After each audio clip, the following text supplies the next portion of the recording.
Дуалното образование и регулирање на практиканството е шанса за средношколците.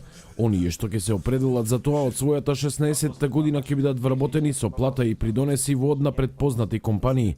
Ова им го објасни вице-премиерот Кочо Андјушев, кој во улога на бизнисмен беше гостин на час по предприемништво на матурантите од Велешката гимназија. Со новиот закон, практиканството ќе им обезбеди сигурност и на практикантите и на компаниите.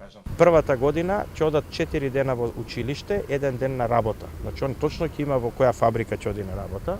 После тоа втората година значи ќе оди 3 со 2 дена и последната година 2 дена само ќе оди во училиште, значи на настава, а 3 дена ќе оди во фабрика. Но тој од самиот прв ден е вработен, на 16 години е веќе вработен. Унапред ќе му биде гарантирана која ќе му биде платата. Зошто? Затоа што компаниите имаат проблем, веќе немаат вработени. На часот по предприемништво, Андјушев го споделуваше своето животно искуство со средношколците. Професорката по овој предмет Анисија Мајнова вели дека вакви часови во гимназијата се организираат често, а интересот на средношколците е огромен. Денес беше тоа споделено, беа они многу задоволни.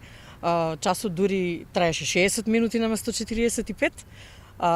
Битно е дека од аспект на бизнис часот ја оствари целта. Ваквите часови имаат цел да им олеснат на матурантите при изборот на својата професија, велат професорите од Велешката гимназија.